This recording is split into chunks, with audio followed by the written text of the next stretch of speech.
नमस्कार मित्रों, आप सभी का दैविक शक्तियाँ चैनल पर एक बार फिर से स्वागत है। हमारे चैनल से जुड़े रहने के लिए आप सभी का बहुत बहुत धन्यवाद। मित्रों, आज के इस वीडियो में हम आपको मसानी माता का इतिहास बताने जा रहे हैं। इनके लक्षण क्या होते हैं, ये कितने प्रकार के होते हैं और मसानी की काट क्या है, इनसे संबंधित विशेष प्रकार की जानकारी देने जा रहे हैं। मित्रों, सबसे पहले हम जानते हैं कि मसानी कितने प्रकार की होती हैं। उसके बाद आगे मित्रों, माता मसानन को ही माता मदानन भी कहा जाता है। माता मसानी ये सभी मसानियों की रानी हैं और इनके अंतर्गत 360 प्रकार की मसानन होती हैं, जो कि इनकी सेविकाएं के रूप में कार्य करती हैं। ये कोई देवियां नहीं होती, बल्कि जो स्त्री तंत्र विद्या या मसान देवी देवताओं की पूजा अर्चना करती है, उनकी साधना करती है और किसी घटना में उनकी मृत्यु हो जाती है, ऐसी स्त्रियों की आत्मा माता मसानी के अंतर्गत काम करती है। जैसे कि गुजरात में माता बहुत प्रसिद्ध हैं और इनके नीचे जो शक्ति है उसे बोला जाता है। आपने कई बार भक्तों या साधकों से सुना होगा कि हमने मसानी काट दी है, हमने मसानी का यह कर दिया, हमने मसानी का वह कर दिया। और कई लोग तो अज्ञानतावश ये भी बोल देते हैं कि हमने मसानी को भगा दिया है। ऐसे लोगों को यह जान लेना चाहिए कि यह जो शक्ति है, ये माता मसानन के नीचे की शक्ति होती है, जिन्हें साधारण भाषा में भूत प्रेत भी कहा जाता है। और जो लोग भी ये कहते हैं कि हमने मसानी को भगा दिया, तो ऐसा बोलना बिल्कुल गलत है, बल्कि उन्हें ऐसा कहना चाहिए कि हमने मसानी का रोग भगा दिया।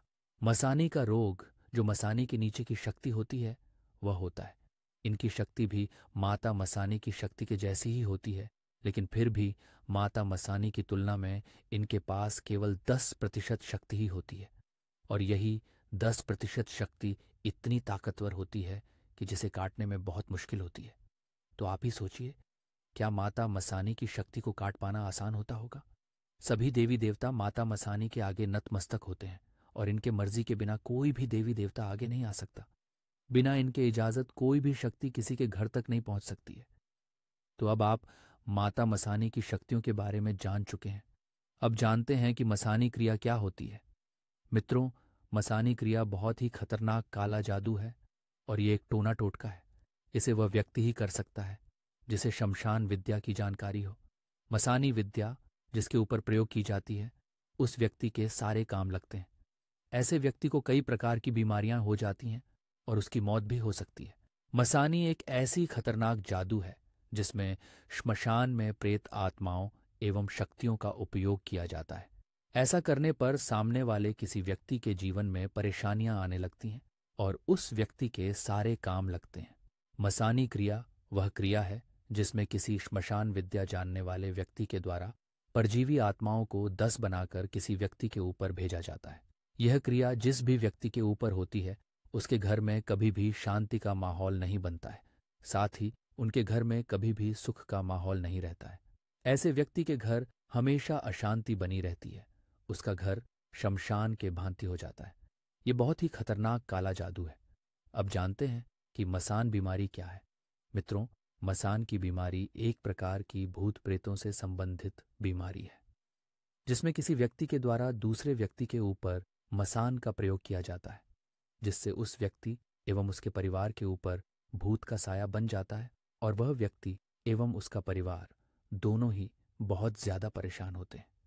और यह मसान व्यक्ति और उसके परिवार दोनों को डराता है, जिससे उनके घर में कभी भी शांति का माहौल नहीं रहता है। जिस व्यक्ति को मसान की समस्या होती है, उसे सपने में खुद का गिर जाना ऐसा दिखाई देता है। साथ ही उसे हमेशा सिर दर्द, पेट दर्द एवं कभी कभी पैरों के दर्द की समस्या बनी रहती है, जिसके कारण वह व्यक्ति बहुत ही ज्यादा परेशान हो जाता है। इस बीमारी के निवारण के लिए व्यक्ति को तुरंत किसी तांत्रिक या फिर किसी जानकार व्यक्ति के पास जाना चाहिए, ताकि इस बीमारी का इलाज किया जा सके। आपको खुद से ऐसा कोई प्रयोग नहीं करना चाहिए। आपको किसी तांत्रिक को दिखाकर ही इस बीमारी को हटाने के लिए कुछ प्रयोग करना चाहिए। अब जानते हैं मसानी हटाने के उपाय। मित्रों, अगर आपको कभी ऐसा महसूस होता है कि आपके ऊपर मसानी या फिर मसानी माता का प्रयोग किया गया है, जिससे आपके सारे काम लगे हैं और आपके घर में कोई भी सही से नहीं हो पा रहा है, तो आपको जल्द से जल्द इस मसानी को हटाना होगा, यानी कि इसे काटना होगा। मसानी को हटाने के बारे में हम आपको आगे बताएंगे। मित्रों, अगर आपको भी ऐसा महसूस होता है कि आपके ऊपर किसी नमसानी का प्रयोग किया गया है, तो आपको जल्द से जल्द किसी तांत्रिक के पास जाना चाहिए, ताकि तांत्रिक यह जान सके कि आपके ऊपर कौन सी मसानी का प्रयोग किया गया है। जिसके बाद तांत्रिक आपके ऊपर प्रयोग किए गए मसानी के बारे में जानकर आपको मसानी माता के लिए भोग के बारे में बताएगा। और अगर किसी वजह से आपके ऊपर कौन सी मसानी माता का प्रयोग किया गया है ये पता नहीं चलता है, तो ऐसी स्थिति में माता मदानन को भोग लगाया जाता है, क्योंकि कहा जाता है कि माता मदानन की बात कोई भी मसानी देवी नहीं काटती है। ये सब प्रयोग आपको किसी तांत्रिक के पास जाकर ही करवाना चाहिए, जिससे कि इसके बारे में पूरी जानकारी हो। आपको खुद से कभी कुछ प्रयोग नहीं करना चाहिए। अब जानते हैं मसान बाधा के लक्षण। मित्रों, अगर आपको अपने आसपास की चीज़ें सकारात्मक नहीं बल्कि नकारात्मक प्रतीत होती हैं और आपको कुछ भी सही नहीं लगता है, ऐसा लगता है कि कुछ बुरा होने वाला है, तो यह मसान बाधा हो सकता है। जो भी व्यक्ति इससे प्रभावित होता है वह हमेशा झुककर या अपने पैरों को कुछ ज्यादा ही खींचकर चलने लगता है, जिससे इसका पता लगाया जा सकता है। व्यक्ति को दिन भर सिर दर्द एवं पेट दर्द की समस्या बनी रहती है। साथ ही साथ इसकी वजह से वह बहुत ज्यादा थका हुआ महसूस करता है। जो व्यक्ति इससे प्रभावित होता है उसे सोते वक्त बहुत ही ज्यादा बुरे सपने आते हैं। कई बार सपने में उसे खुद से गिर जाना ऐसा भी दिखाई देता है। कभी कभी व्यक्ति को पेट और सिर के साथ साथ पैर के दर्द की भी शिकायत रहती है। व्यक्ति के शरीर से या फिर उसके आसपास से बहुत ही ज्यादा बदबू आती है। ये बदबू मांस जैसी हो सकती है, जिससे उसका दम घुटने लगता है। अब जानते हैं मसानी से व्यक्ति का उपचार। मित्रों, अगर बात करें मसानी की, तो यह चेचक ही है, जिसे देहात यानी कि गांव जैसे इलाकों में मसानी के नाम से जाना जाता है। और ये रोग शीतला माता के कोख से ही किसी व्यक्ति के शरीर में पनपने लगता है। और अगर मसानी को हटाना है तो इसके लिए कई प्रकार के भोग लगते हैं, जैसे चावल, आटा, नारियल, कच्ची लस्सी आदि। इन सभी भोगों को व्यक्ति के द्वारा शीतला माता को भोग लगाया जाता है, जिससे मान्यता है कि शीतला माता की कृपा से ये रोग पूरी तरह समाप्त होता है। क्योंकि शीतला माता अपने साथ एक कलश, सूप एवं नीम के पत्ते धारण करती हैं, और इनका संबंध सीधे इस रोग को करने से है।